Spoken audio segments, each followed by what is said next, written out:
में कहा था कि श्रावण के महीने में मेरे देव अधिदेव महादेव की दुगनी भक्ति, मतलब एक लोटा जल नहीं, कितना 2 लोटा जल शिव को समर्पित कर। जा रहे हैं सब 2 लोटा जल बाबा को समर्पित कर।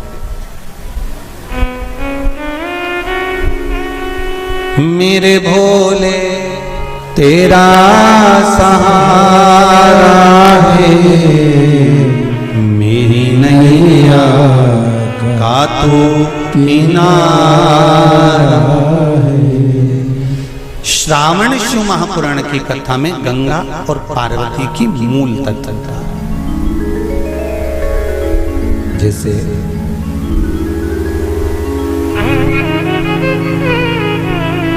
श्रावण का महीना आता है तो गंगा मैया और पार्वती मैया ये दोनों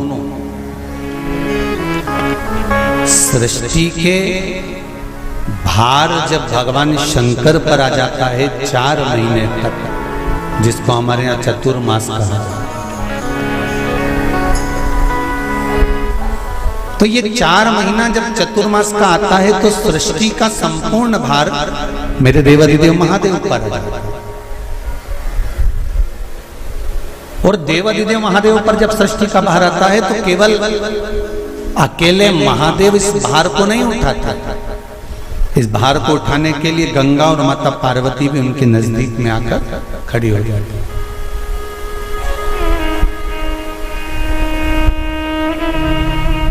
देखिए बड़ा सुंदर संवाद, ध्यान रखिएगा जरा श्रावण शिव महापुराण की कथा का।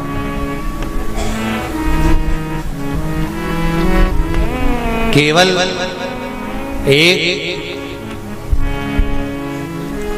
पुरुष का कार्य नहीं है परिवार का भार उठाने का,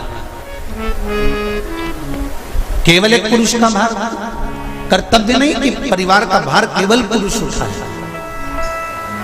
शिव महापुराण की कथा कहती है कि धर्म पत्नी जो होती है, जिसको धर्म की ध्वजा कहा जाता है, धर्म पत्नी जो होती है ये पति के साथ मिलकर आधा भार अपने माथे पर लेकर चलती है, उसको धर्म पत्नी कहते हैं, जो भार तत्व को ग्रहण कर कर चलती है। केवल पति नहीं, केवल पति नहीं, धर्म पत्नी भी भार ग्रहण कर कर चलती। शंभु शरणे पड़ी मांगू घड़ी रे घड़ी, दुख काटो दया करी न दर्शन आपो, दया करी न दर्शन आपो। संपूर्ण भार पुरुष अपने ऊपर नहीं लेते, आधा भार धर्मपत्नी भी ग्रहण करती है। वो भार कैसे कम होता है, जरा ध्यान देना कथा पर। पति दुकान पर जाकर, नौकरी पर जाकर, व्यापार करने पर जो कमा कर लाता है उसका भार, जो कमा कर लाया उसके माध्यम से धन से घर का थोड़ा भार कम हो जाता है। ये तो हुई कमाई से। अब शिव महापुराण की कथा कहती है कि पत्नी आधे भार को कैसे कम कर देते हैं, तो कहा धर्म पत्नी आधे भार को ऐसे कम कर देती है कि वो घर में रहकर बच्चों का देख रेख कर कर, आए हुए अतिथि गण का सम्मान कर कर, भजन कर कर, कीर्तन कर कर, पुण्य कर कर, सत्कर्म कर कर, मंत्र जाप कर कर, नाम जाप कर कर, जो भगवत स्मरण में डूब कर जितना पुण्य अर्जित करती है धर्म पत्नी, उसमें से आधे से आधा पुण्य अपने पति के खाते में देती चली जाती है, उस भार को उठाने के लिए।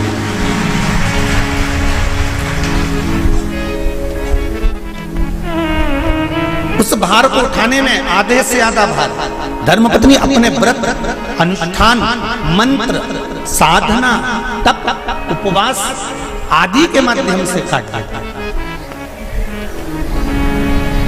एक बात और याद रखिए, श्रावण के महीने में सारे व्रत आते हैं बहुत सुंदर सुंदर। छोटी तीज का व्रत भी अभी आ जाता है, बड़ी तीज का व्रत भी आ जाता है। दुबे जी, छोटी तीज भी आएगी, बड़ी तीज भी आएगी, और अच्छे से अच्छे व्रतों का क्रम रामकिशोर जी बीच बीच में श्रावण, भादो, कुंवर, कार्तिक में आते रहते। ये 4 महीना जो व्रत आते हैं, इन व्रतों की मूलता क्यों कही गई है? ये सारे व्रत चतुर्मास के अंतर्गत ही आते हैं, इन व्रत को बाद में भी आ जाना चाहिए, पर नहीं। मूल जो व्रत हैं, पूजन है, अनुष्ठान है, देवी देवताओं के जो पूजन के भाव बताए, कोई चतुर्मास में बताए। इसका कारण क्या है? क्यों चतुर्मास के व्रत की महत्वता होती है? तो कहा इस चातुर्मास के अंतर्गत स्त्री, नारी जो व्रत धारण करती है, हाथों में चूड़ा पहनना, पाँव में पायल पहनना, महावुर लगाना, मेहंदी लगाना, ये जितने छोटी तीज, बड़ी तीज और अन्य तीजों आएंगे, त्योहार आएंगे चतुर्मास में, माताएं हरतालिका तीज हुई, छोटी तीज, बड़ी तीज हुई, भादो के कोई व्रत हुए, अनुष्ठान हुए, छठ हुई, पूजन, जो भी माताएं पूजन करेंगी उसके अनुसार वो हाथों में, शरीर पर 16 श्रृंगार धारण करती हैं, बहुत सारे श्रृंगार धारण करती हैं, और श्रृंगार धारण करने के साथ साथ माताएं अखंड सौभाग्य की वस्तुएं भी इन 30 त्योहार पर दान करती हैं।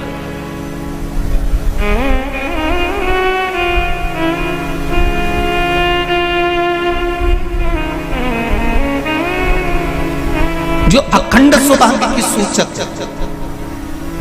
जो अखंड सौभाग्य की वस्तुएं वो देने का प्रयास करते हैं, दान। क्यों जीजियो, एक बात बताओ, जितने भी माताएं कथा सुन रही हैं और जितने फेसबुक यूट्यूब पर सुन रहे हैं और जितने आस्था चैनल पर सुन रहे हैं, श्रावण के महीने की श्रावण शिव महापुराण की कथा सुन रहे हैं, एक बात दिल से बताना, जितनी सौभाग्यवती माताएं होती हैं, ये संक्रांति पर भी 13 चीजें दान करती हैं, 14 चीजें दान करती हैं। बीच में कोई 16 सोमवार का उद्यापन करेंगी तो भी सुहाग की सामग्री देंगी, उद्यापन करेंगी तो भी सुहाग की सामग्री देंगी, कोई कार्य करेंगी तो भी सौभाग्य की सामग्री देंगी। सौभाग्य की सामग्री का दान क्यों किया जाए? सौभाग्य सूचक वस्तुओं का दान क्यों किया जाए?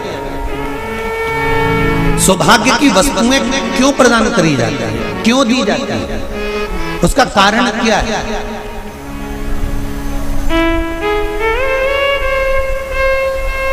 क्यों देते? महाराज,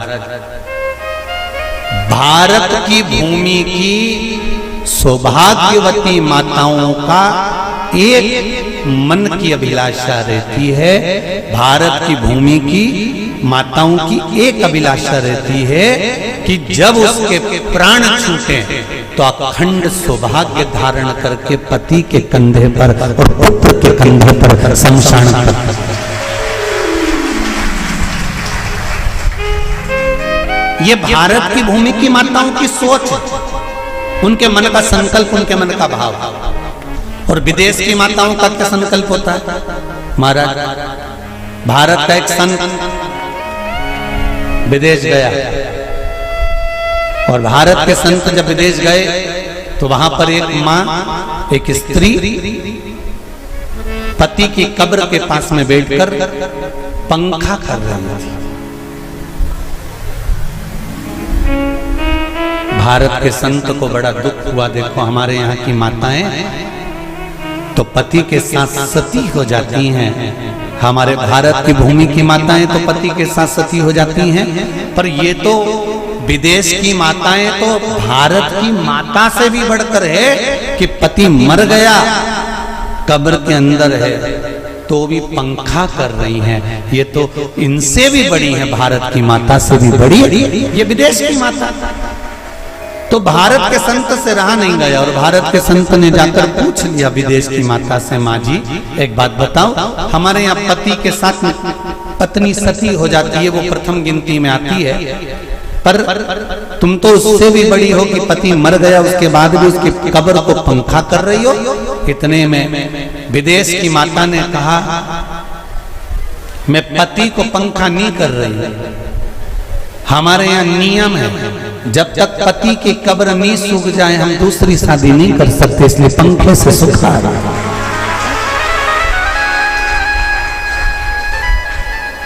इसलिए पंखे से सुखा रही है। मेरे भारत की माताओं में और विदेश की माताओं में अंतर है साहब। मेरे भारत की माताएं अखंड सौभाग्य की वस्तुएं धारण कर कर अपने आप को गौरवान्वितता महसूस करती हैं और विदेश की माताएं ये सब वस्तुएं उतार कर गौरवान्वितता महसूस करती हैं।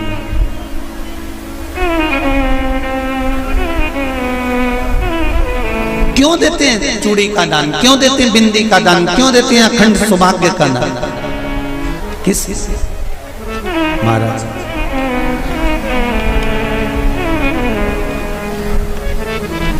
मेरे हाथों में भर भर के चूड़ी रहे, मेरे हाथों में भर भर के चूड़ी और मैया कोई कामना, मेरे मस्तक पे चमकती चूनर रहे, मेरे मस्तक पे चमकती चूनर रहे और मैया कोई कामना, मेरी मांगों में भर भर के सिंदूर रहे, मेरी मांगों में भर भर के सिंदूर रहे और मैया कोई कामना नहीं, मेरे पाँव में बिछुड़ी का जोड़ा रहे, एक बिछुड़ी नहीं, कितनी? 2, 3, 4, 5, एक एक पाँव में जोड़े से बिछुड़ी होना चाहिए, केवल एक नहीं, सिंगल नहीं। वो तो आजकल का फैशन हो गया महाराज, जो केवल एक बिछुड़ी धारण कर लो उसी में फैशन दिखे। श्रावण की शिव महापुराण की कथा कहती है जब बेटी को विदा करा जाता है और पहली बार बेटी के पांव में जब बिछुड़ी डाली जाती है तो वो बिछुड़ी भी अलग अलग नहीं होती, उस बिछुड़ी के जोड़ को चेन से एक दूसरे से बंधा हुआ होता। बोला सही है कि गलत है? जितने आस्था चैनल पर कथा सुन रहे हैं, जितने फेसबुक पर सुन रहे हैं, यूट्यूब पर सुन रहे हैं, सुन लेना कि मेरे भारत की माताओं का जब पाणी ग्रहण संस्कार किसी बेटी का होता है, उसके पांव में जब पहली बार बिछुड़ा पिनाया जाता है, बिछुड़ी पिनाई जाती है, तो वो बिछुड़ी भी एक दूसरे से बंधी हुई होती है, चेन से बंधी हुई होती है। उसको अलग अलग वाली बिछुड़ी शादी के मंडप में नहीं पिनाई जाती। क्यों?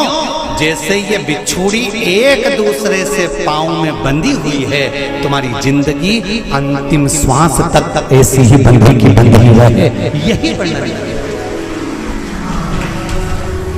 वो तो अब माताओं ने थोड़ा सा फैशन चेंज कर दिया, अब पांव में ज्यादा बिछुड़ी नहीं पहनती, गड़ती है, चुभती है, एक बिछुड़ी धारण है। महाराज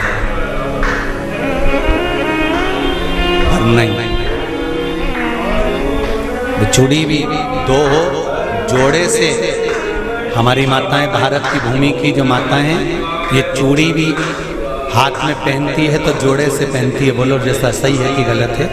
एक अकेली चूड़ी माताएं हाथ में धारण नहीं करती हैं, अगर भारत की भूमि की संस्कारित माताएं हैं और भारत की भूमि की सभ्यता और संस्कृति को जानती है तो अकेली चूड़ी नहीं, जोड़े की चूड़ी पहनेगी, 2 चूड़ा डालेगी, 4 डालेगी, 12 डालेगी, पर सिंगल नहीं, अकेली। और सरल भाषा में समझ लो, हमारे यहाँ ठेले पर लेने जाओ तो जो केले अपन खाते हैं वो भी सिंगल नहीं देते, उसको भी जोड़े से दिया जाता है। 2 दूं की, 12 दूं की, आधी दर्जन दूं की 1 दर्जन। अब अंदाजा लगाइए, हमारे यहाँ देने का भी एक भाव है। श्रावण के महीने की शिव महापुराण की कथा, जिसका नाम है श्रावण शिव महापुराण की कथा, ये कहती है कि पार्वती जी ने और गंगा जी ने ये चतुर्मास में जितना सौभाग्य का दान दिया है, उनके बराबर दुनिया का कोई व्यक्ति इतना सौभाग्य का दान नहीं दे सकता जो माता गंगा और पार्वती दोनों दान दे रहे हैं।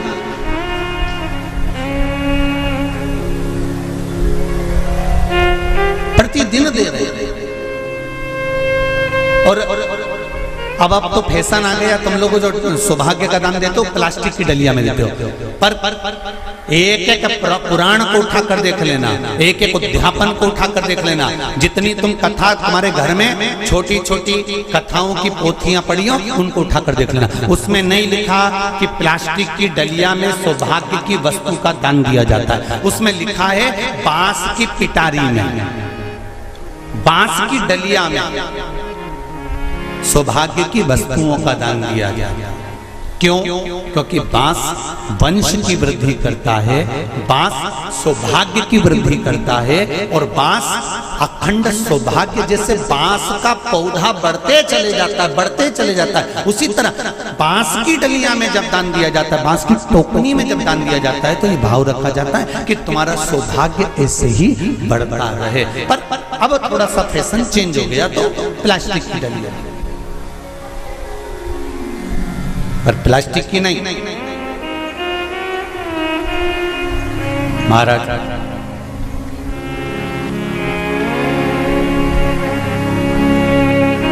शिव तत्व की ओर चल चल।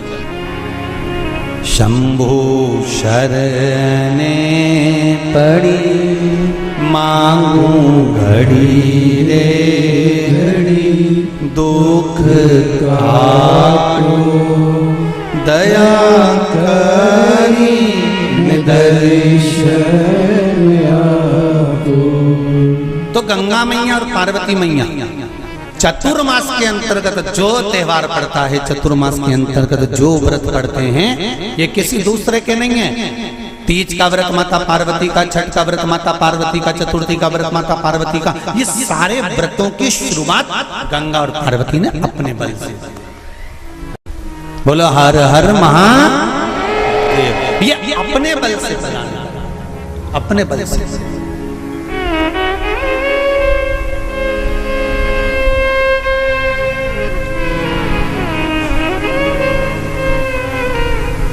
एक बार बाबा देवाधिदेव महादेव भगवान शंकर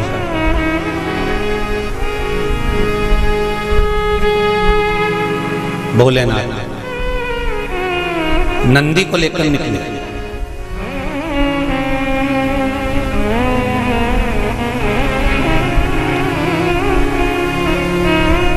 और नंदी को लेकर जब भोलेनाथ जी चले,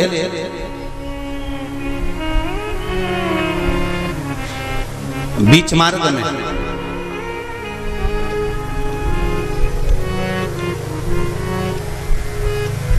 जिस चंचुला देवी का पति बिंदुक के प्राण छूटे थे,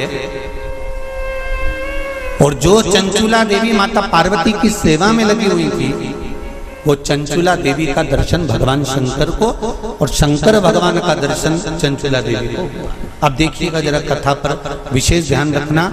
श्रावण महीने की शिव महापुराण की कथा कह रही है कि नारी का अखंड सौभाग्य कैसे रह सकता है।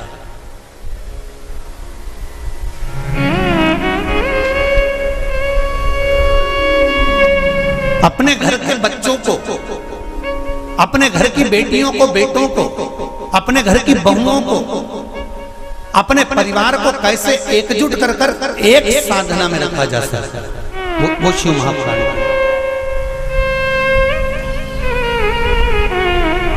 महाराज बीच में चंचुला देवी दिखी, नंदी पर बैठे बाबा भोलेनाथ चल चल चल, और आराम से देवाधिदेव महादेव जा रहे थे। नंदी अलमस्त होकर चल रहे थे, हाथ में बाबा के त्रिशूल त्रिपुंड, मस्तक पर भस्म रमाए हुए, जटाजूट बांधे हुए, मस्तक पर सुंदर चंद्रमा है और गंगा की धार बहते बहते देवाधिदेव महादेव चंचुला के सामने आ गए। चंचुला वो जिसका पति बिंदु प्रेत योनि में पड़ा हुआ था और बेदब्य था, उस चंचुला ने धारण कर कर रखी थी, उसका पति जीवित नहीं था।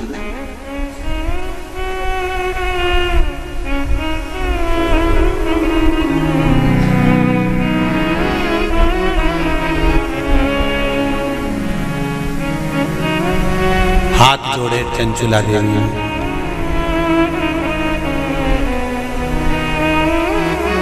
और निवेदन करा, महाराज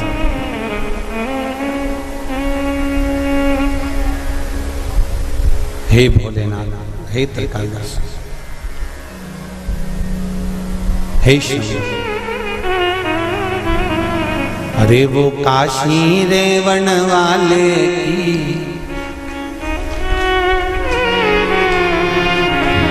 वो उज्जैन रहने वाले की जय होना चाहिए, जय होना चाहिए।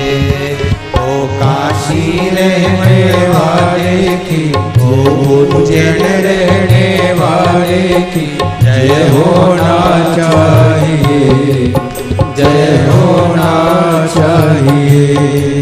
घर घर में भोले बाबा की, घर घर में शंभो बाबा की जय होना चाहिए, जय होना चाहिए। घर घर में भोले बाबा की, शंभो बाबा की जय होना चाहिए, जय होना चाहिए।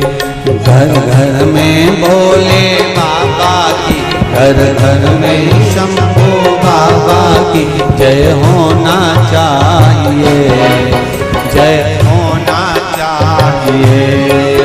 घर घर में भोले बाबा की, घर घर में शंभो बाबा की जय होना चाहिए, जय होना चाहिए। बड़े आनंद में दोनों हाथों से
भक्तों का उद्धार किया। किया, भस्मा को मार दिया, का उद्धार किया, भस्मा को मार दिया, भक्तों का उद्धार किया, भस्मा को मार दिया, भक्तों का उद्धार किया। वो भस्मा मारण वाले की, वो भस्मा मारण वाले की, वो भस्मा मारण वाले की, वो भस्मा मारण वाले की जय होना चाहिए, जय होना चाहिए।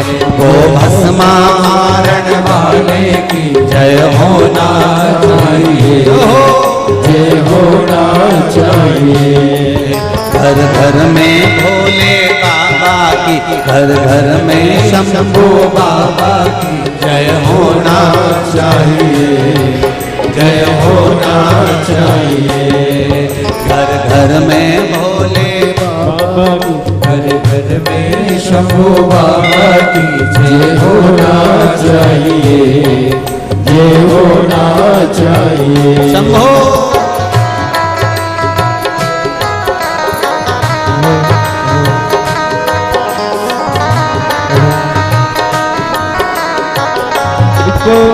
हरि बोल।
भक्तों का उद्धार किया, तारका को मार दिया, भक्तों का उद्धार किया। तारका को मार दिया, भक्तों का उद्धार किया, तारका को मार दिया, भक्तों का उद्धार किया। तारका मारन वाले की, वो तारका मारन वाले की, वो तारका मारन वाले की, वो तारका मारन वाले की जय होना चाहिए, जय होना चाहिए, जय होना चाहिए, जय होना चाहिए, जय होना चाहिए, जय होना चाहिए, जय होना चाहिए, जय होना चाहिए।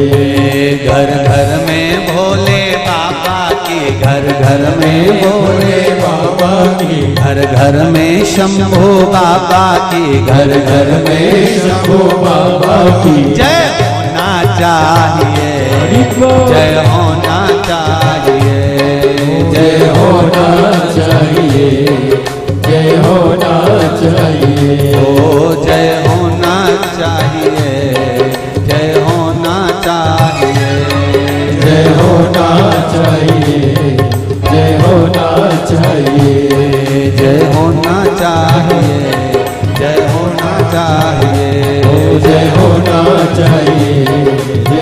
होना चाहिए। हर हर महादेव है। भगवान शिव का जय हो महाराज। उसकी कृपा बिना संसार में कोई कार्य नहीं। मूल मंत्र का स्मरण करेंगे। बाबा देवाधिदेव महादेव से प्रार्थना करेंगे कि हे भोले बाबा, हे शंभु बाबा, हे कैलाशी, हे अविनाशी, हे ओघड़दाना, हमारे मन के मनोरथ को पूर्ण करें। श्री शिवाय नमस्तुभ्यं। श्री शिवाय नमस्तुभ्यं। श्री शिवाय नमस्तुभ्यं। श्री शिवाय नमस्तुभ्यं। श्री शिवाय नमस्तुभ्यं। शिव महापुराण का ये मूल मंत्र है। शंकर भगवान की पुराण तुम्हारे सम्मुख में है। भले आस्था चैनल पर कथा सुन रहे हो, फेसबुक यूट्यूब पर सुन रहे हो, चाहे एक वरेश्वर बाबा की पावन धरा पर ऑनलाइन शिव महापुराण की कथा को श्रवण कर, जहां बैठकर सुन रहे हो वह दिल से बाबा से अपने मन की बात इस मंत्र को बोलने के बाद अवश्य कह लेना चाहिए। उससे विनती अवश्य करना चाहिए। तेरा ही दिया मैंने खाया पिया तेरा शुक्रिया है, तेरा शुक्रिया है। दिल से कहो, हम तेरे भरोसे पर कथा सुन रहे हैं, हम तेरे सहारे सुन रहे हैं और तुझे साधना है। और ये साधता भी वही है, कोई दूसरा नहीं साध सकता। महाराज तलवार के घाव को सुई पर निकाल देता है वो मेरा शंकर ही हो सकता है, इसके सिवाय कोई दूसरा नहीं।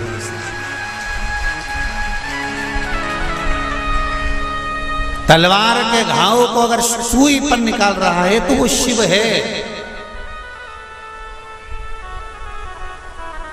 जो हादसा हुआ पूर्णिमा पर, वो अगर दिन में होता तो ये तलवार का घाव जैसा नहीं होता, और निकाल दिया सुई के घाव पर, सुई पर। ये शिव है, कोई दूसरा नहीं। ये शंकर है, कोई दूसरा नहीं। वो कुबेरेश्वर महादेव है, साधारण नहीं हो सकता। भक्ति अविरल हो,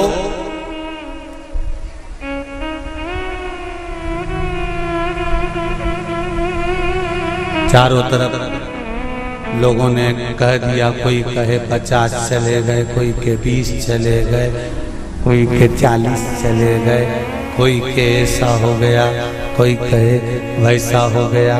पर प्रकृति के आगे कुछ नहीं। कब कोरोना महामारी आकर चली जाती है, कब हवा तूफान आकर चले जाता है, किसी को नहीं। ये तो शिव है जो सादा चंचुला।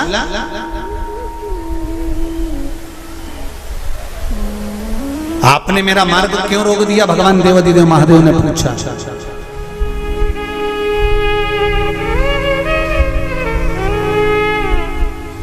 आपने मेरा मार्ग क्यों रोका है? इस मार्ग को रोकने का कारण क्या? किस लिए रोका है?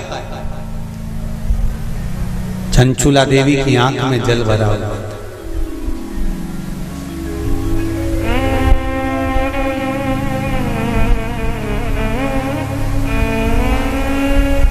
मैं बेधब्य हो गई हूं। चंचुला देवी कहती हैं, मेरे पति के धाम को मुझे वापस जाना है।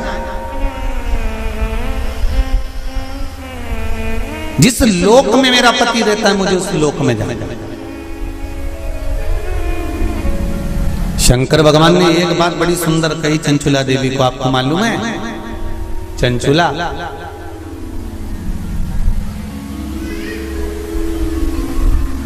देवता भी वैकुंठ में बैठकर सुखी नहीं है। देवता कहते हैं कि मेरे भोले के पास कैलाश धाम पर मुझे जाना है और मेरे शंकर के पास मुझे रहना है। और तुम कहती हो कि प्राण त्यागने के बाद मुझे पति के धाम को जाना है। चंचुला जी कहती हैं, प्रभु मैंने भी कोई ऐसा पुण्य का कार्य तो नहीं करा कि मैं वैकुंठ जाऊं। तो इससे अच्छा है मेरा पति जो चोरी करता था, छल करता था, बेईमानी करता था, कपट करता था, प्रपंच करता था, और वो जिस जगह पर है, बोले वो नरक में है, कहां है, मैं तो उसके पास में जाना चाहता हूं। शंकर भगवान ने कहा कि चंचुला तुम मृत्यु लोक में आई हो और पृथ्वी पर आने पर तुम्हारा पति प्रेत योनि में पड़ चुका है, तो क्या तुम प्रेत योनि में जाना पसंद करोगे? ध्यान देना रे भाई, अगर कोई भूत बन गया, प्रेत बन गया, तो तुम भी भूत प्रेत बनना पसंद करोगे क्या? अरे बोलो तो जम के, नहीं ना। तुम क्या करना पसंद करोगे कि अगर कोई भूल से भी भूत बन गया है, प्रेत बन गया है, शिव महापुराण की कथा कहती है अगर बिंदु का प्रेत योनि में चला गया है तो तुम्हारा फर्ज है, अगर परिवार का कोई सदस्य अगर प्रेत योनि में पड़ा हुआ है तो उस प्रेत योनि से मुक्त कराकर परमात्मा के चरणों में जाकर रख देना, ये परिवार के सदस्य का कर्तव्य बनता है। इसलिए चंचुला देवी, तुम्हारा पति प्रेत योनि में है, तुम प्रेत योनि में जाने का विचार मत करो। चंचुला देवी, तुम तो एक काम करो कि वो पति प्रेत योनि से छूट जाए, उसके लिए क्या करा जाए वो विचार करा जाए। जैसे श्रीमद् भागवत कथा में आता है, आत्मदेव नाम का ब्राह्मण जिसके घर में संतान नहीं, पुत्र हुआ, धुंधकारी नाम रखा, सखी के घर से लेकर। धुंधकारी के प्राण छूटे, प्रेत योनि में चले गया। गौकर्ण को मालूम पड़ा कि मेरा भाई प्रेत योनि में पहुंच गया है, तो गौकर्ण ने तर्पण आदि क्रिया करना प्रारंभ करी, भजन करना प्रारंभ करा, कीर्तन करना प्रारंभ करा, स्मरण करना प्रारंभ करा, मंत्र जाप करना प्रारंभ करा। और गौकर्ण ने उस मंत्र जाप के बल पर, उस भागवत कथा के बल पर, भगवान के बल पर, भगवत भजन के बल पर अपने भाई को प्रेत योनि से मुक्त करा दिया। एक बात आपको पहले भी कथा में कही है, आज फिर कह रहा है। शिव महापुराण की कथा सुनकर जो जहां से निकल कर जाता है, उस जगह पर जितनी जीवात्माएं कहीं एक्सीडेंट में, कहीं गर्भ में, कहीं कैसे ना कैसे शांत हो जाती हैं, वो जीवात्माओं पर हमारे शरीर की तरंग जब लगती है, जो कथा सुनकर जाता है, उसके शरीर की मात्र जो हवा लगती है, छूकर जाने वाली हवा, उसके द्वारा भी कोई प्रेत योनि में पड़ा हुआ होता है तो उसकी भी मुक्ति हो जाती है। ऐसी शिव महापुराण, उसका भी मोक्ष हो जाता है। इसलिए ऋण मुक्तेश्वर महादेव मंदिर उज्जैनी में लिखा हुआ है कि शिव महापुराण एक पीढ़ी को या 7 पीढ़ी को नहीं तारती। शिव महापुराण की कथा 71 पीढ़ी को तार देती है। वो शंकर की पावन कथा है, ये साधारण नहीं। शिव महापुराण की कथा सुनकर जाते जाते जाते जाते जिस मार्ग में जितने जीव हैं उनका कल्याण।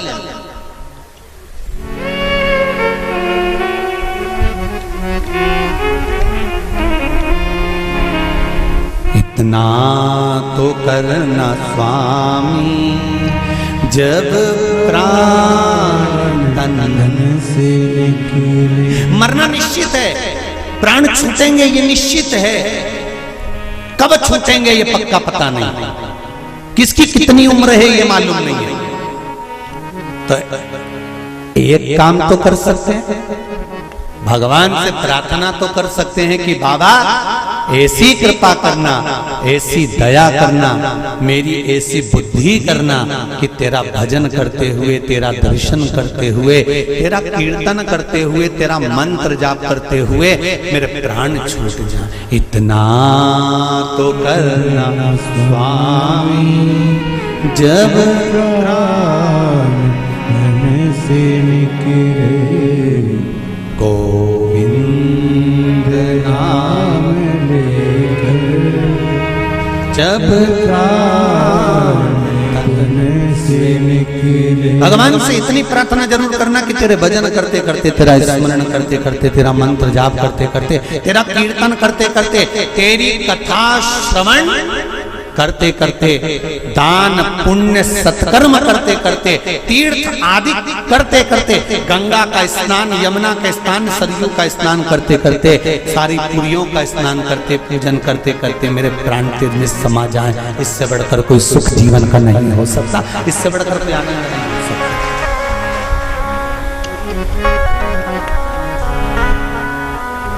पलंग पे मत पटक देना भोलेनाथ, कोई शरीर में ऐसा रोग मत दे देना कि बार बार बार बार बार बार शरीर को फाड़ा जा रहा है, काटा जा रहा है, बार बार। ये निकालो जांच के लिए मुंबई पहुंचाओ, ये निकालो जांच के लिए दिल्ली पहुंचाओ, ये निकालो जांच के लिए पुणे पहुंचाओ, जांच के लिए चेन्नई पहुंचाओ। ऐसा शरीर मत कर देना कि शरीर को काट काट काट काट और पलंग पर पड़ा हुआ है, सड़ रहा है और जा नहीं रहा। बाबा इतनी कृपा कर देना, पलंग पर मत पटकना, चलते फिरते तेरा भजन करते करते तेरे धाम को चली जाऊं, इससे बढ़कर कोई सुख नहीं होगा। तेरे धाम को चली जाऊं, इससे बड़ा जाना निश्चित, पर तेरे भजन के बल पर।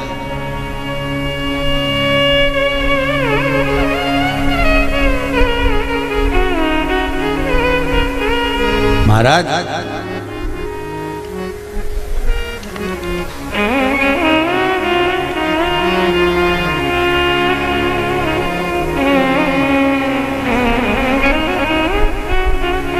चंचुला देवी से भगवान शंकर कह रहे हैं कि तुम कहती हो कि मेरे प्राण छूटकर मैं पति लोक में जाऊं, जहां पर मेरा पति रह रहा है।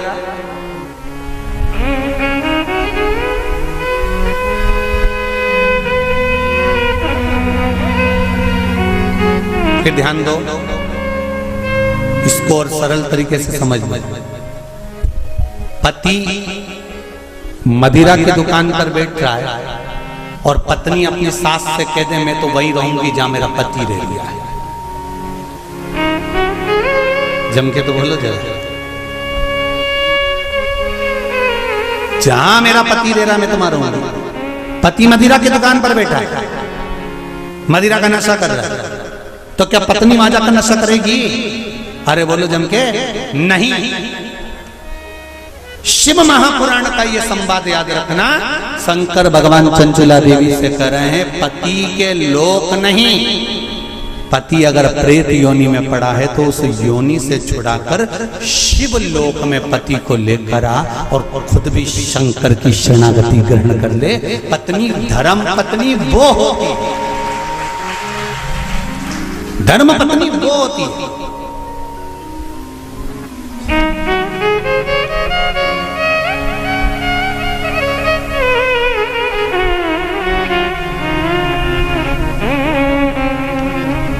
नहीं,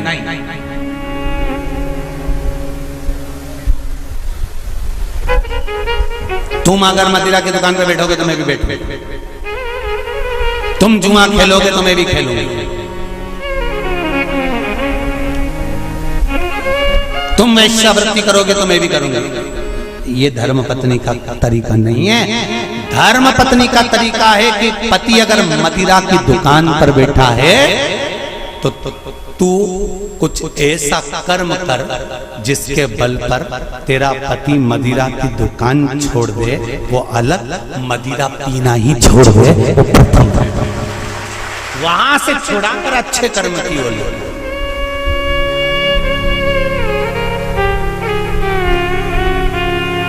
ये दुबे जी भी बैठे हैं कथा में और ये बोरबन जी भी बैठे होंगे महाराज। और ये सत्यता की बात कर रहे हैं हम दुबे जी को भी और रामकिशोर जी। तुमसे ज्यादा कथा करवाने का भाव तुम्हारी धर्म पत्नियों ने ही प्रेरित करा होगा, ये निश्चित है। ये हम ये भाव से, क्योंकि पति को सतमार्ग तक लेकर जाना, पति को सतमार्ग की ओर प्रेरित करना।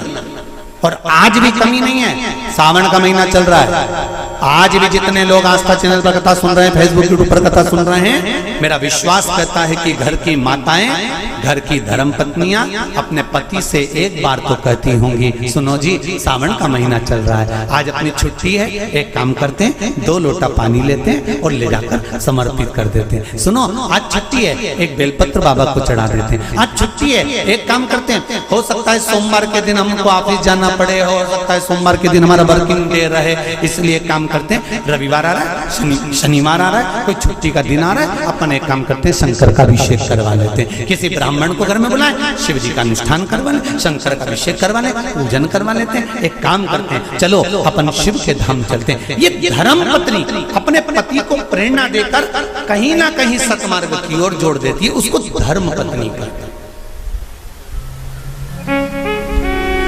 वो तो कहीं कहीं की ऐसी जगदम्बा होती है,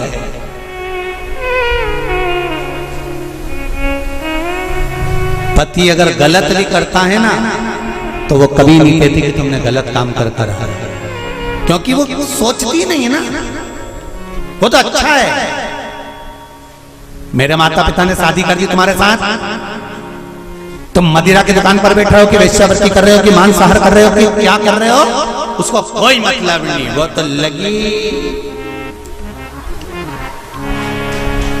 उसे कोई मतलब नहीं कि ये कहां जा रहा है कि क्या कर रहा है। पर जो दिल से चाहता है, धर्म पत्नी अगर पति को हृदय से, उसका नाम ही धर्म पत्नी है। हमने पत्नी नहीं बोला, हम धर्म पत्नी कर, धर्म पत्नी होगी। पति अगर गलत कर रहा होगा तो उसको मार्ग से खींच कर लेकर।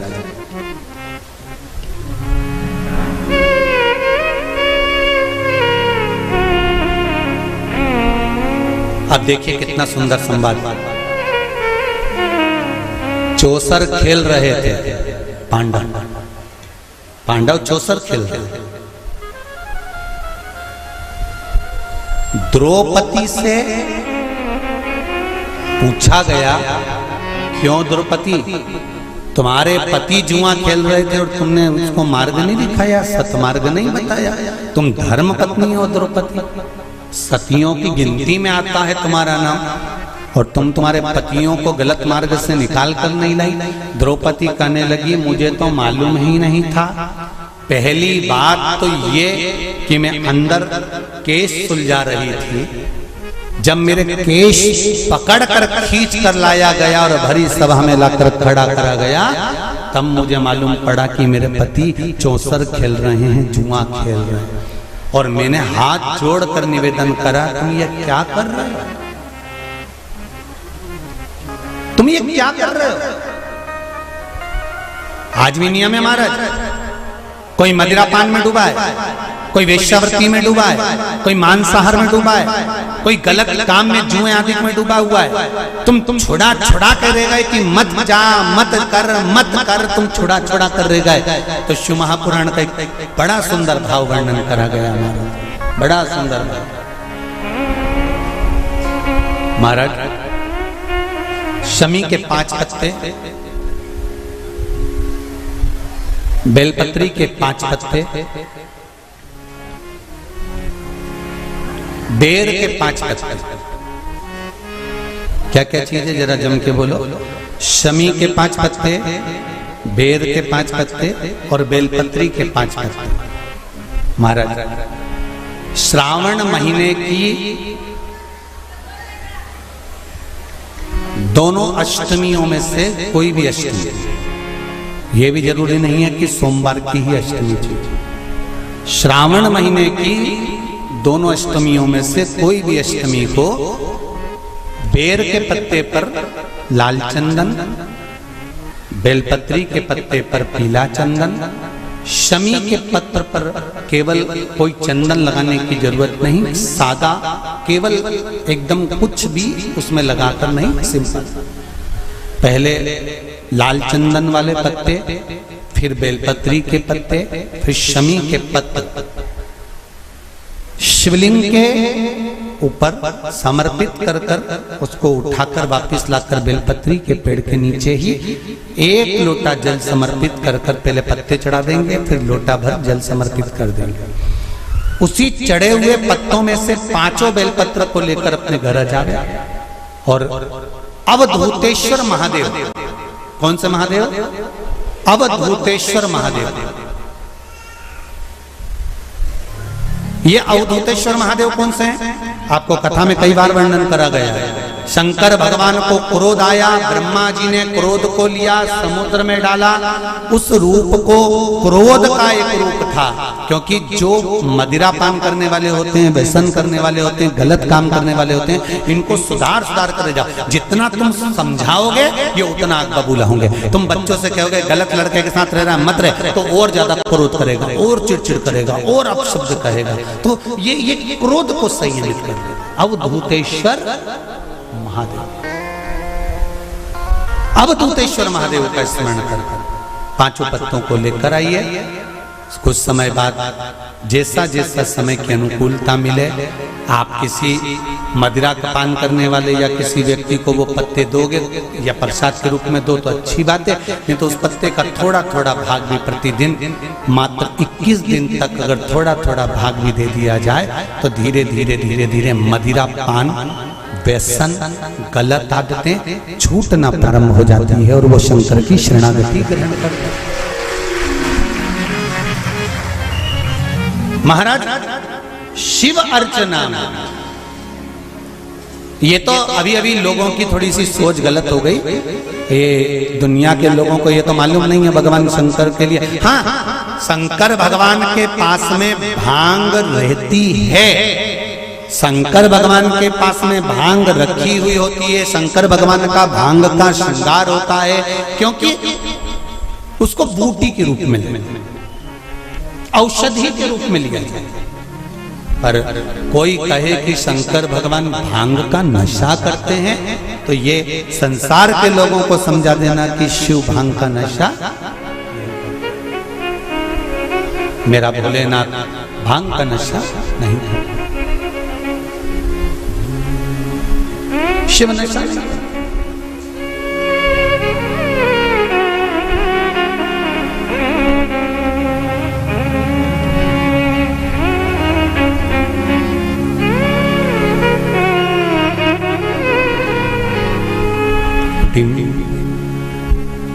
महाराज शिव भांग का नशा, शंकर औघड़ी,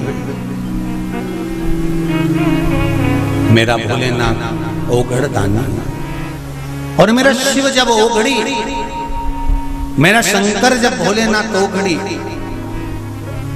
जितनी वस्तुओं को धारण करता है ये सब औषधि के रूप में प्रयोग में, सब औषधि।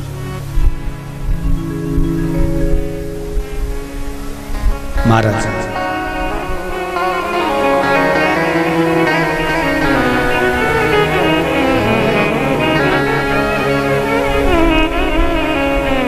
डिम डिम डमरू बजावेला हमार जोगिया, ओ हमार जोगिया।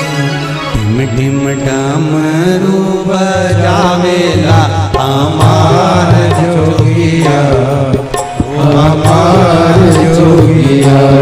डिम डिम डमरू बजावेला हमार जोगिया, ओ हमार जोगिया।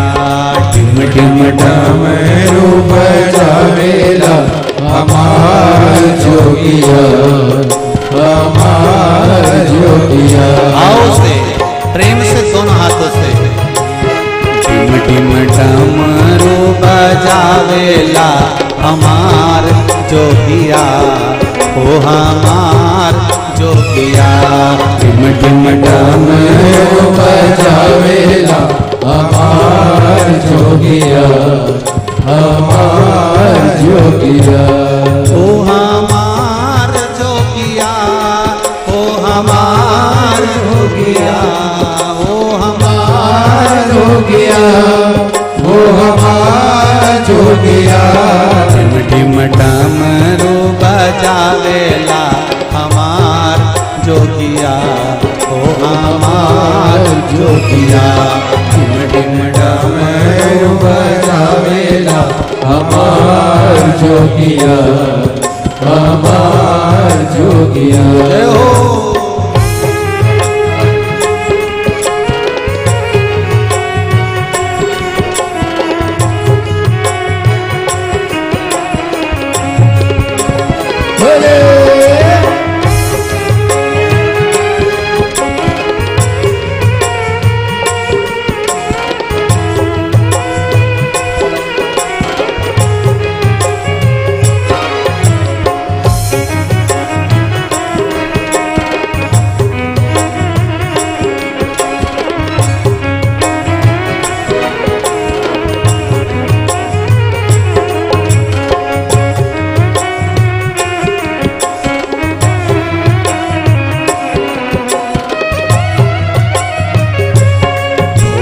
खाते निश दिन भांग रहते पार्वती के संग, बोले खाते निस दिन भांग रहते पार्वती के संग, बोले खाते निश दिन भंग रहते पार्वती के संग, बोले खाते निस दिन भांग रहते पार्वती के संग, बोले खाते निश दिन भंग रहते पार्वती के संग, बोले खाते निस दिन भांग रहते पार्वती के संग, भंग में भस्म रमावे लारे हमार जोगिया, ओ हमार जोगिया, अंग में भस्म रमावेला हमार जोगिया, हमार जोगिया, डिम डिम डमरू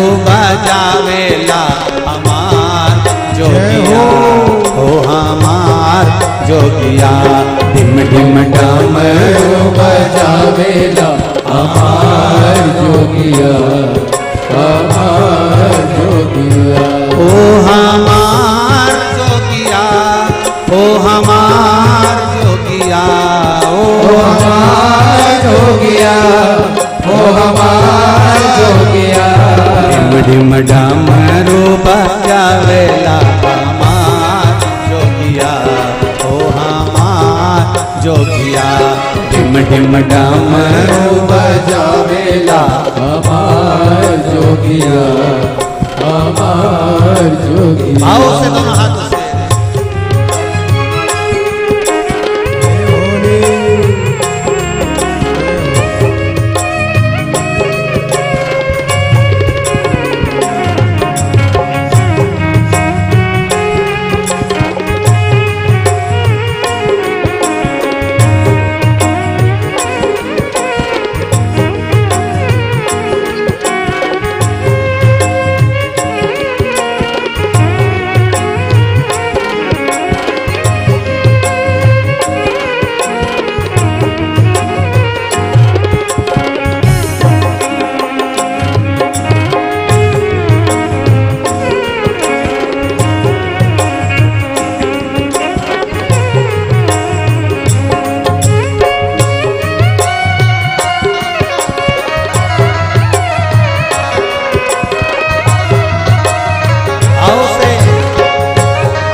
बेल की सवारी चंदा सोहे लारी लारी, बसा बेल की सवारी चंदा सोहे लारी लारी, बसा बेल की सवारी चंदा सोहे लारी लारी, बसा बेल की सवारी चंदा सोहे लारी लारी, बसा बेल की सवारी चंदा सोहे लारी लारी, बसा बेला की सवारी चंदा सोहे लारी लारी, गंगा की बहावेला हमार जोगिला, ओ हमार जोगिला।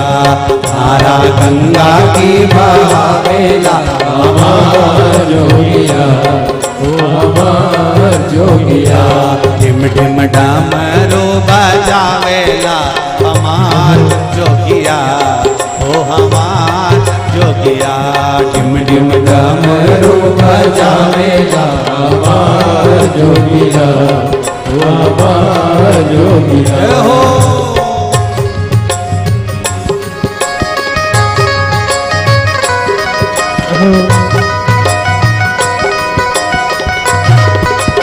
जय हो।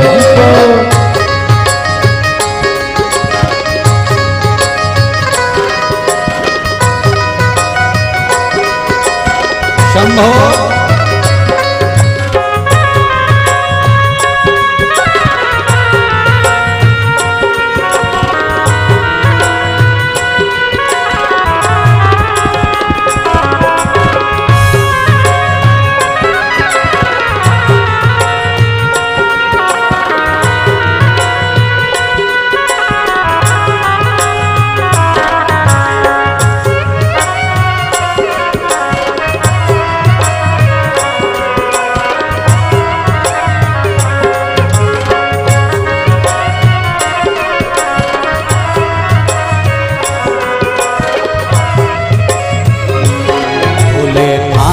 निश दिन भंग रहते पार्वती के संग, बोले खाते निस दिन भंग रहते पार्वती के संग। बोले खाते निश दिन भंग रहते पार्वती के संग, बोले खाते निस दिन भंग रहते पार्वती के संग। अंग भस मीरा वाले हमार जोगिया, ओ हमार जोगिया।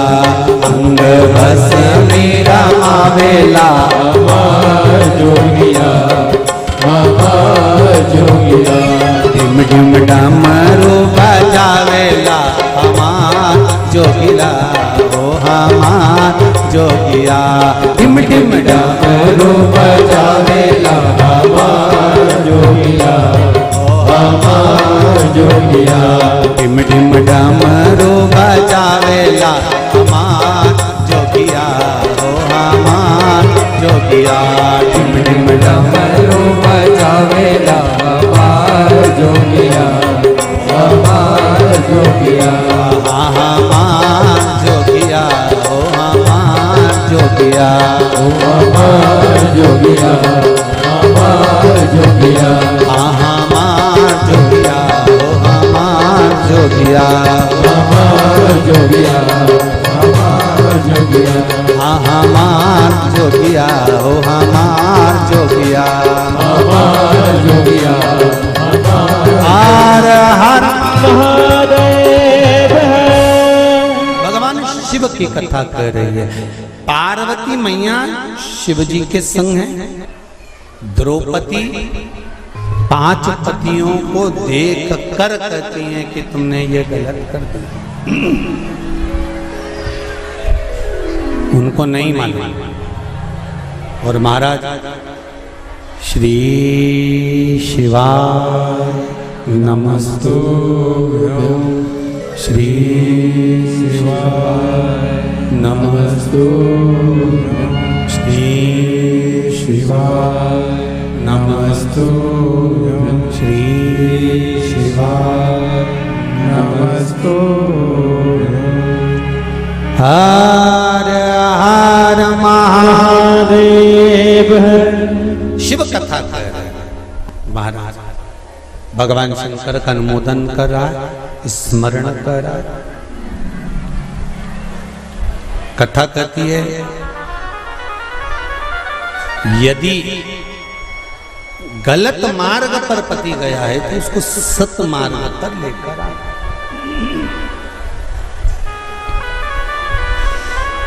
सत मार्ग की ओर लाने का प्रयास।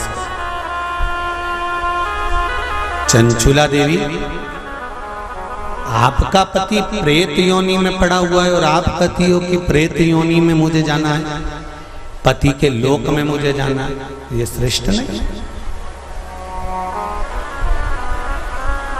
गलत मार्ग पर कोई चला गया है तो उसको सत मार्ग पर खींच कर लाने का काम किसका है? जम के बोलो जरा।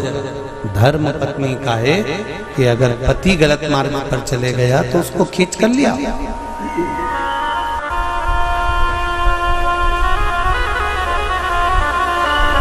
यदि पति गलत काम कर रहा है और पत्नी सोचे कि अब तो मैं भी गलत काम करूंगी, तो उसमें श्रेष्ठता नहीं, उसमें श्रेष्ठता नहीं होना चाहिए।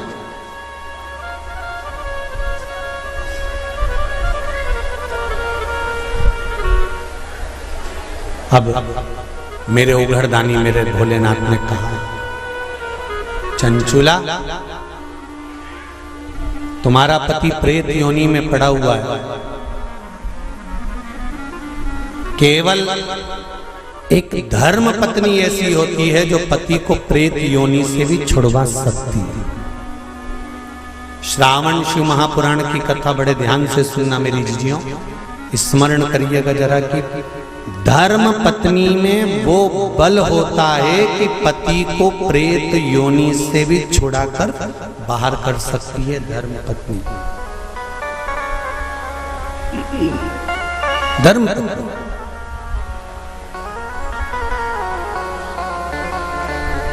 अब चंचुला देवी ने पूछा, मैं क्या करूं?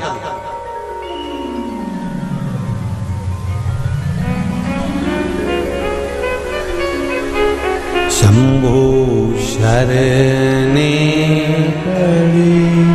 मांगो घड़ी घड़ी दुख काटो, दया करी निदर्शन आपो। चंचुला देवी पूछ रही है कि मुझे करना क्या है? पति को प्रेत योनि से कैसे मुक्त किया जा सकता है? ध्यान से सुनना रे भाई। कई लोग कहते हैं कि श्राद्ध पक्ष आ गया, ये कर लेना चाहिए तो प्रेत योनि से मुक्ति हो जाएगी। पितरों की शांति के लिए ये कर लेना चाहिए तो पितृ मुक्त हो जाएंगे। पहले तो एक बात अच्छे से समझ लो, पितृ मुक्त नहीं होते, उनकी शांति होती है। क्या होती है? जम के बोलो जरा। उनकी शांति होती है। जब आप किसी तीर्थ में स्नान कर रहे हो, जब आप किसी तीर्थ में हो, स्नान कर रहे हो, पुण्य कर रहे हो, सत्कर्म कर रहे हो, भजन कर रहे हो, कीर्तन कर रहे हो, मंत्र जाप कर रहे हो, तो उसका एक अंश, एक भाग हमारे पूर्वजों के खाते में, हमारे पितरों के खाते में जाता है, उनके खाते में पहुंचता है। ये निश्चित है। आपने किसी ब्राह्मण को भोजन कराया, भले आपने पितरों के निमित्त नहीं जिमाया, कोई ब्राह्मण को एक गिलास पानी पिलाया, भले आपने पितरों के निमित्त नहीं पिलाया, पर आपका एक अंश उसके खाते में चला जाएगा। उससे क्या होगा? पितरों की शांति।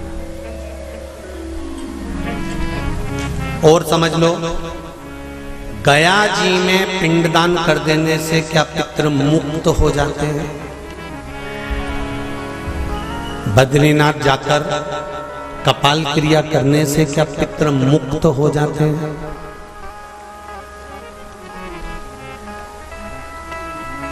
भाई,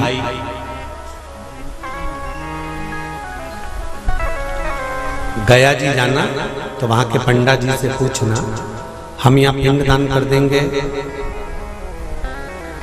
तो क्या वो मुक्त हो गए? पंडा जी कहेंगे आप अपने पूर्वजों को गया का पिंड देकर उनका पिंडदान कर कर आप उनको भगवान विष्णु के चरणारविंद में छोड़ गए,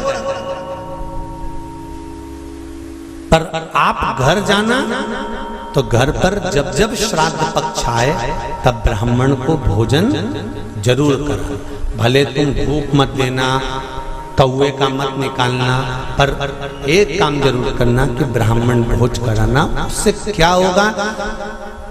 16 श्राद्ध में जब हमारे पितरों को, हमारे पूर्वजों को पितृलोक से छोड़ा जाता है तो वो सबसे पहले जिस घर में रहे होते हैं, जहां उनका पिंड घर में दिया होता है, जहां रहे होते हैं, सबसे पहले वो वहां आते हैं, सबसे पहले वहां आएंगे। और अगर तुमने उनकी तिथि पर, उनके वार पर अगर आपने भोजन करा दिया है तो उनकी मुक्तता नहीं, उनकी शांति हो जाती है।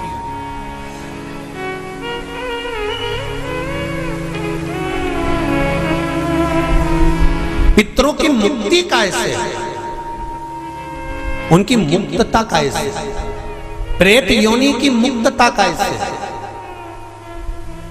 तो कहा जैसे भगवान का नाम लेने वाला व्यक्ति दूसरा जन्म नहीं पाता, उसी तरह भगवान का जो भजन करते हैं, कीर्तन करते हैं, मंत्र जाप करते हैं, या शिव महापुराण की कथा, राम कथा, भागवत कथा, विष्णु पुराण आदि जितनी भी पुराण हम श्रवण करते हैं, हमारे श्रवण करने का एक भाग हमारे पितरों के खाते में जाता है, तो उस कथा के फल से उनकी मुक्ति हो जाती है, उनकी कथा के फल से मोक्षता।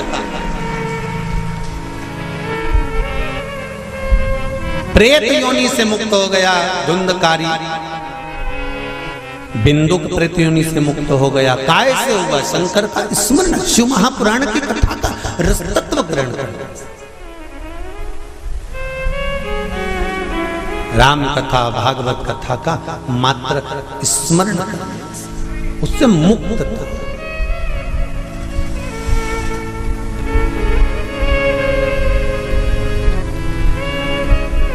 श्राद्ध पक्ष में चाहे चातुर्मास के अंतर्गत श्रावण का जो महीना चल रहा है, इस श्रावण के महीने में आप जो भगवान शंकर को 2 लोटे से जल चढ़ा रहे हो, 2 लोटे नहीं हो, घर में 2 कलश नहीं हो, तो कलश के ऊपर एक कटोरी भी रखकर लेकर 2 कटोरी से आपने अगर जल समर्पित करा है, इसका एक अंश हम पहले भी कथा में कह कर आए हैं कि आप शंकर भगवान को जब जल चढ़ाते हो, शंकर भगवान को जब जल समर्पित करते हो, उसका एक अंश घर में रहने वाले प्रत्येक मनुष्य के, प्रत्येक जीव के खाते में चला जाता है। सारी समस्या का हल, जम के बोलो जरा, 1 लोटा जल, ये सारी समस्या। भगवान शिव कह रहे हैं, चंचुला तुम प्रेत योनि में मत जाओ, अपने पति को प्रेत योनि से खींचकर कैलाश धाम लेकर आ जाओ। इसको धर्म पत्नी कहते हैं, जो पति से कह दे कि तुम गलत काम कर रहे हो, ठीक है वो अपनी जगह पर धर्म पत्नी का फर्ज है कि वो गलत काम करने वाले पति को भी धर्म का पथ निश्चित करे, धर्म का काम। तेरा ही दिया मैंने खाया पिया है, तेरा शुक्रिया है, तेरा शुक्रिया है। चंचुला देवी ने पूछा कि मेरे पति को प्रेत योनि से छुड़ाकर आपके चरणों में लाने का तरीका क्या है? उसका तरीका है क्या? तो कहा उसका केवल एक तरीका है। भगवान शंकर कहते हैं, एकाग्र चित्त होकर कोई अगर मेरा गुणगान करे, शिव कह रहे चंचुला देवी, शंकर का मात्र गुणगान करने वाला, शिव महापुराण की कथा को मात्र श्रवण करने पर तेरे पति प्रेत योनि से छूट जाएगा। चंचला देवी ठहाका लगाई, हंसी, मुस्कुराई।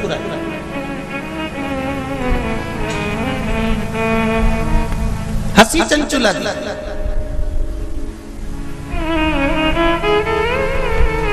अब देखिए, कोई व्यक्ति समझा रहा है, आपकी सास बहू को समझा रही है और बहू सिर पर पल्लू लेके न ठाका लगाकर खूब जोर जोर से हंसे, तो ईमानदारी से बोले सास को गुस्सा नहीं आएगा? कैसी पगली है, अकल क्या सब बेच खाई इसने। मैं समझा रही हूं और ये ठिठोली बना रही है। मैं इसको समझा रही हूं और ये मेरे ऊपर हंस रही है। सास बहू को समझाए और बहू खूब ठाका लगा लगा कर हंसे तो सास को बुरा लगता है। शंकर भगवान के सामने चंचुला देवी हंसी, पर मेरे शिव जी को बुरा नहीं लगा। क्यों? शंकर भगवान कहते हैं कि ये मनुष्य का शरीर जो मिला है ना, 60 साल, 50 साल, 70 साल, 80 साल, 90 साल, 40 साल, आजकल उम्र की कोई सीमा है क्या? 100 वाले, 90 वाले तो बहुत कम मिलेंगे साहब। जितने भी मिलेंगे आप कहीं पर भी सूचना पाओगे 65 का था, 70 का था, 72 का था, 80 की तो बॉर्डर कबड्डी जैसे छूटे आते हैं कहीं कहीं के। 80, 85 और 90 की बॉर्डर तो कबड्डी जैसे छूटे आते हैं। कहीं कहीं के होते हैं जो तू करते करते वहां तक पहुंचते हैं और 80-90 की उम्र को छू के फिर आते। नहीं तो आज का जमाना तो 70 हो जाए, 80, 70, 75, 70, 75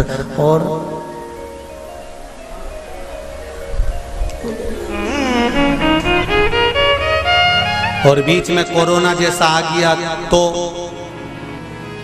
फिर तो 75 भी जाने लगे। 35, 40, 42, 45 और अभी भी देखो, आप देखिएगा जो कोरोना महामारी में जो बुढ़े बुढ़े लोग हैं ना, कई बुजुर्ग लोग आज भी सेफ हैं और उन्हीं के पड़ोस में रहने वाला कोई 33 साल का, कोई 40 साल का, कोई 45 साल का, कोई 50 साल का, उन्हीं के पड़ोस में रहने और कई कई बूढ़ी बूढ़ी माताएं तो आज भी कह देती हैं भगवान हमको उठा लेता, इनको बेचारे को बचा लेता। भगवान भी मन में सोच रहे डोकरी को कौन ले जाए। अरे भाई, हंसते हंसते मृत्यु भी उसकी आती है जो शंकर का उपासक होता है, भगवान का भजन करने वाला। हंसते हंसते मृत्यु भी उसी की आती है जो शिव का उपासक है। नहीं तो इंजेक्शन बॉटल और शरीर सड़ रहा है, पड़ा है। बउओं ने 4 बार गोबर लीप के गीता जी सुना के नीचे सुला दिया, 3 बार गंगा जल भी पिला दिया, पर डोकरी फिर बोली चाय लिया, फिर तो पीते से उसका क्या, तो फिर उठते रहे।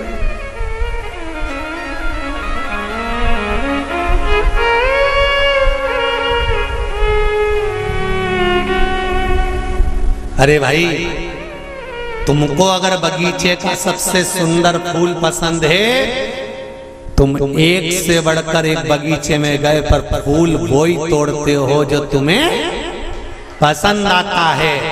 मेरा महादेव संसार में से उसी को उठाता है जो महादेव को पसंद आता है। ये शिव है।